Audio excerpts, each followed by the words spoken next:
Fala coders, aqui é o Zili. Fala, Coolers. Aqui é o Emerson. Hoje a gente está gravando aqui, encerrando, digamos, o primeiro bloco, assim, sobre algumas aulas com conceitos mais básicos relacionados com linguagem de programação, né? E hoje, para encerrar esse bloco, a gente vai comentar sobre as funções das linguagens de programação, vai comentar um pouco sobre as importâncias delas e, enfim, de como a gente pode utilizar ela nas linguagens, né? Exatamente. Bora lá. Então, Então, esse vai ser o conteúdo que a gente vai trabalhar, né, hoje. A gente vai falar sobre o que é uma função, a declaração, como é que a gente declara uma função, as aplicações dela. E aí a gente também tem o funcionamento, né? Isso, o funcionamento, o exemplo de sintaxe e a importância de ter uma função. vamos nessa. O primeiro tópico aqui é explicar sobre o que é uma função, né? Trazer uma definição não tão formal assim, mas digamos que mais direta, né? Para entender melhor, eu fiz esse desenho aqui que era como se fosse ilustrando como se fosse vários blocos, sabe? Tipo peça de Lego, para vocês entenderem. É como se a gente tivesse o nosso programa, o nosso código, ele fosse vários blocos em que cada um é interligado por outro, né? E uma função é como se fosse um bloco dentre os blocos que você tem no programa, que ele tem um destaque. Mas é como se ele tivesse, por exemplo, uma cor mais destacada, ou se, por exemplo, ele tivesse uma etiqueta com um nome comparado a esses outros blocos. Porque o que é uma função dentro de um código, né? Nada mais é do que um bloco de código que a gente pode nomear e chamar dentro de um programa. Ou seja, é uma parte dedicada do código onde a gente pode chamar ela várias vezes, ela pode ter parâmetros ou não, enfim, que a gente vai ver aqui mais para frente como funciona com mais detalhes, né? Então vamos lá. Como é que a gente faz uma declaração de uma função nas linguagens? Então, a gente tem ali o primeiro exemplo, né, que a gente tem que declarar o tipo que a gente vai retornar. Então, por exemplo, se a gente está fazendo uma função que vai somar, a gente vai retornar ou um inteiro ou um número decimal. Então, a gente colocaria ali ou int, ou double, ou float, dependendo da linguagem. E aí a gente tem que dar um nome para nossa função. Pode ser, por exemplo, nesse exemplo de soma, pode ser soma números, ou soma um, soma 2.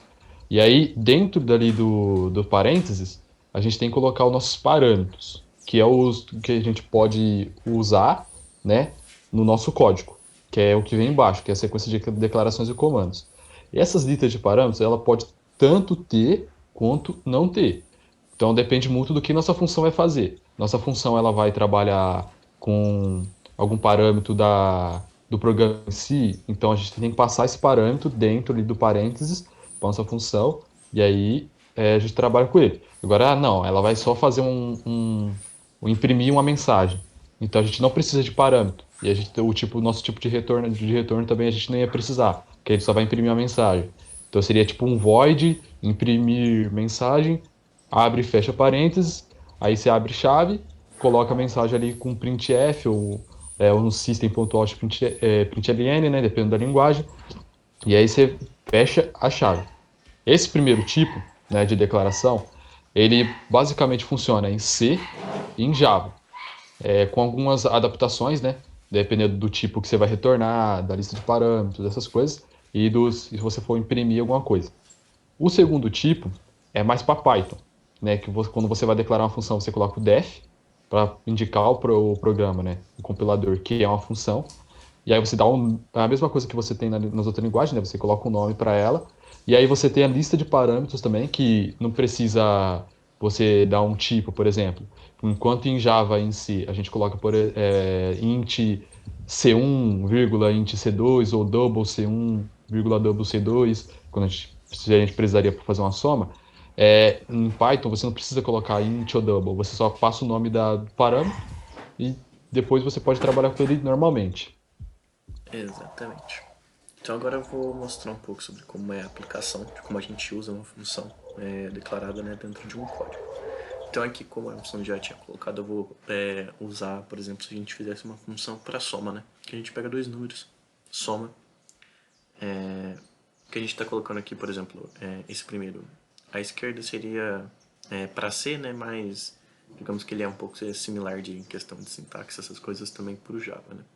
Então a gente tem ali que o tipo da nossa função é do tipo inteiro, o nome dela é soma, ela recebe como parâmetro dois números inteiros também, um n e um m, né? Aí dentro da função, o que eu faço? Eu crio uma variável inteira também, chama s, que nela que eu vou guardar a soma dos dois valores que a gente pegou lá do parâmetro. E aí, esse return é para dizer que a função ela vai retornar essa variável s. Então, o número que tiver ali na variável s vai ser o que a função vai retornar. E aí, quando a gente vai para o main, por exemplo, lá no C, ou no Java, e a gente quer chamar essa função, então, por exemplo, ali em cima a gente declarou ela, então embaixo a gente quer usar ela. A gente cria uma variável, como a função é do tipo inteiro, a gente cria uma variável inteira para associar ela, né? E a gente associa chamando o nome da função, soma, e passando dois parâmetros. A gente pode passar os valores direto, por exemplo, o 5 e o 7, mas a gente poderia passar também duas variáveis, se quiser. E ali no caso da direita seria para se a gente criar essa função no Python, né? Usando ali o def da soma, passa as duas variáveis de parâmetros, você não precisa declarar explicitamente que tipo ela é, porque no Python não tem essa questão de ser fortemente tipado. Você cria uma outra variável somando, retorna ela, e ali embaixo você cria uma outra variável que recebe a função da soma, né? Exatamente. É, E aí a gente tem. Volta um pouquinho ali, Zili, que a gente vai mostrar isso quando a gente for fazer alguns exemplos, mas em Java tem algumas adaptações assim, quando você vai declarar uma função. Quando você faz a declaração, né, da função, você tem que declarar ela, se você for trabalhar no mesmo pacote, né, a mesma classe, você declarar ela como pública, essas coisas. Mas a gente vai, quando a gente for mostrar os exemplos, a gente fala mais disso para não embaralhar a cabeça de vocês. Pode continuar aí. Funcionamento, né?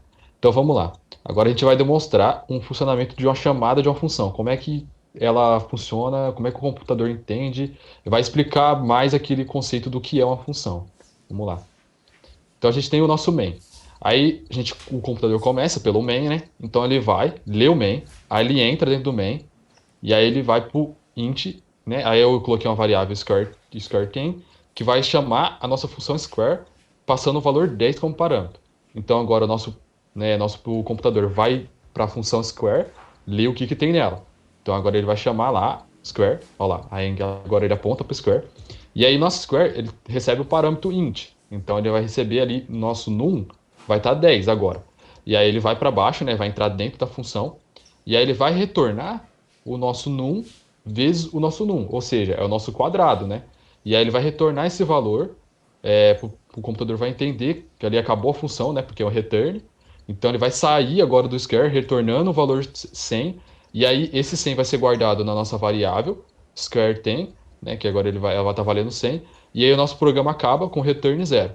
Se a gente colocasse ali, por exemplo, como a gente está falando de C, né? Então seria um printf, para imprimir o nosso Square 10, ia fazer a mesma coisa. O programa ia entrar em printf, que printf é uma função em si, né, da biblioteca, stdio, se eu não me engano. E aí ele ia entrar nesse printf, ia executar o printf, ia imprimir a mensagem, e aí sair do printf, voltar para o main, e aí ia para o return zero e ia acabar o main. Então esse é todo o esquema que o computador faz, ele para o main, vai para a função, executa a função inteirinha até chegar no return. Se for para retornar alguma coisa, se for um void, ele vai executar o código inteiro, vai sair da função, vai voltar para o main. Então ele faz meio que essa parada, executa, volta, continua. Esse é todo o esquema que o computador faz para quando ele está trabalhando com a função.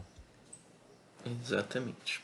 E agora a gente vai mostrar uns exemplos de sintaxe nas três linguagens, né? A gente montou três exercíciozinhos básicos assim, mas cada um com um propósito diferente, né? Então, vamos mostrar aqui para vocês. O primeiro que tem aqui em C, ele é uma função para retornar um valor absoluto. Então, o que ele vai fazer? Ele vai pegar um valor e ele vai retornar o absoluto desse valor. Então, por exemplo, se ele é um valor positivo, ele vai manter positivo. Se ele for um valor negativo, ele vai, como é um absoluto, ele vai virar positivo. Né? Então a gente tem aqui a função declarada, ela é int absoluta, ela recebe como parâmetro um valor da n. E aqui dentro eu faço, se esse número ele for menor que zero, então se ele for um número negativo, eu faço ele ficar positivo, né? O n vai receber ele vezes menos 1. Caso contrário, ele vai continuar com o valor igual, e aí a nossa função ela retorna esse número, esse n, né? Aí aqui no main, o que a gente vai fazer? Eu criei uma variável que chama número, pedi para o usuário digitar, e a gente está lendo ela como scanf aqui. E aqui eu fiz uma variável que chama a, e ela recebe a função absoluto, recebendo como parâmetro o número que a gente leu aqui.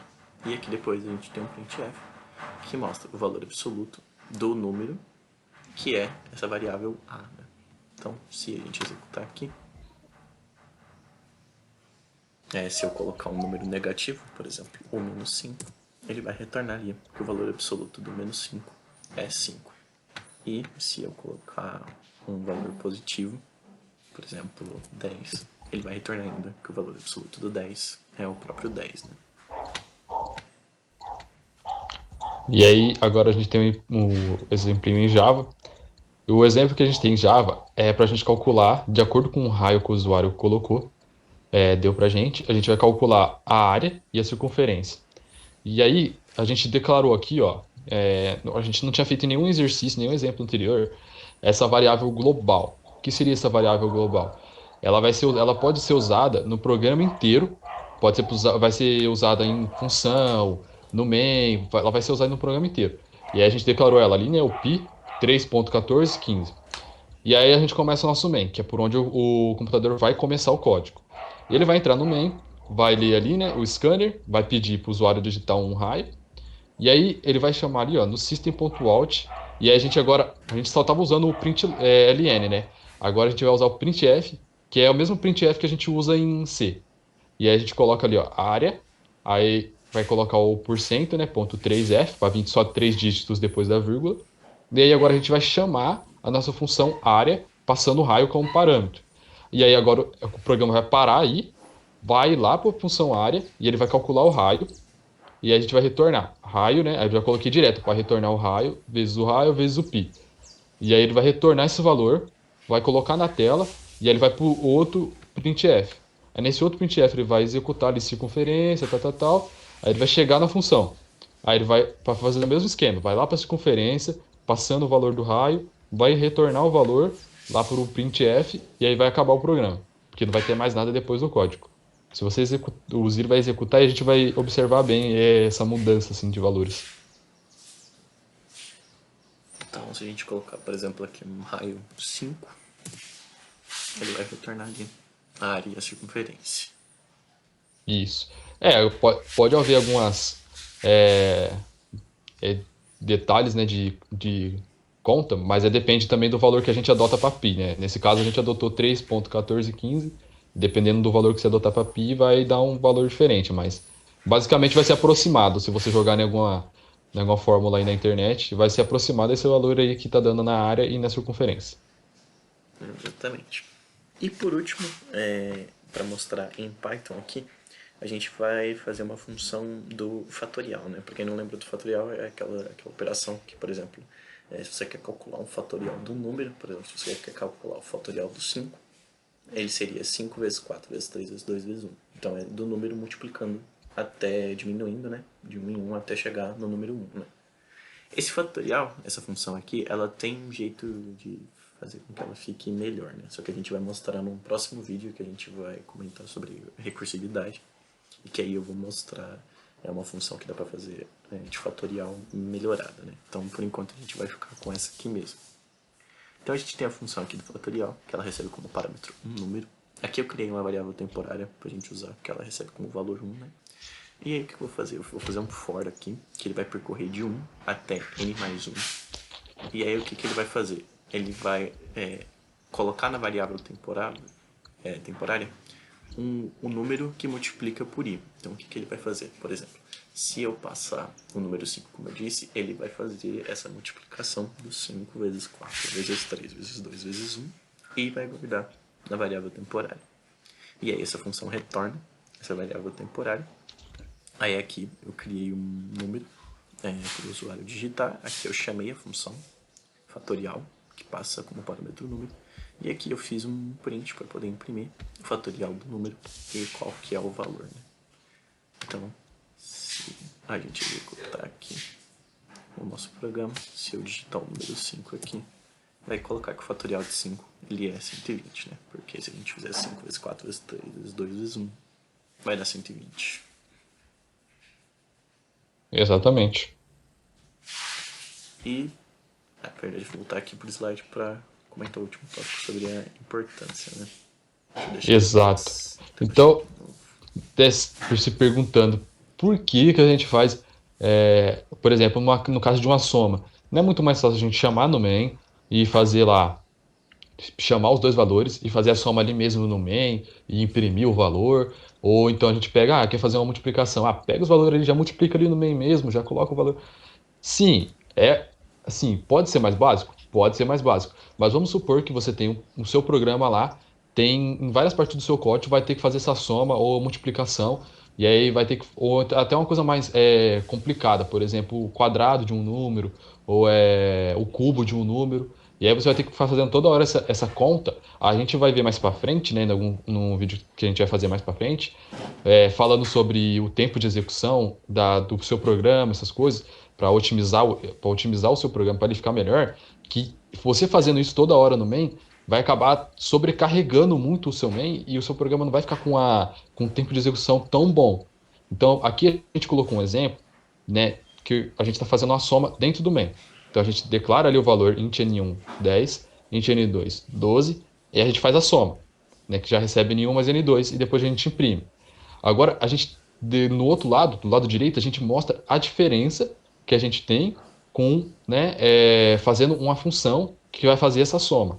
Então, por exemplo, a gente tem o nosso main ali, e aí nós tem, ó, int r recebe soma 10, 12. É só isso que a gente vai precisar colocar. E aí a gente colocaria o printf depois para fazer o print do r, mas é só isso que a gente vai precisar.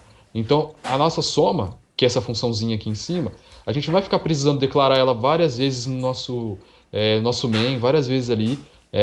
Por exemplo, se a gente tivesse um n3 e um n4 mais para frente no nosso programa, a gente ia ter que fazer a mesma coisa. Int soma 2, recebe n3 e n4, imprime. Aí tem mais N5 e N6 lá para frente. Aí faz de novo. A gente não vai precisar fazer isso. A gente só vai, no lado direito, a gente só ia precisar chamar a função. Soma N3, N4, soma N5, N6. E a gente guardando na variável, ou até mesmo já imprimindo esse valor, que também tem como a gente fazer já a impressão direta.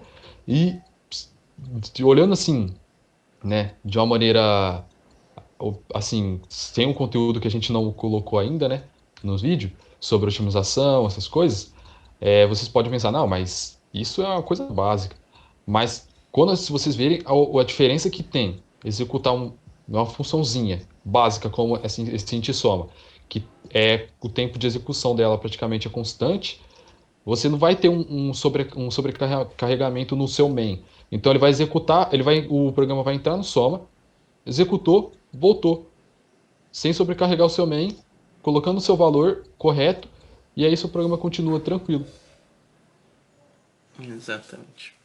E por hoje, nesse vídeo, né? Acho que é mais isso. A gente vai gravar um vídeo também com exercícios envolvendo função.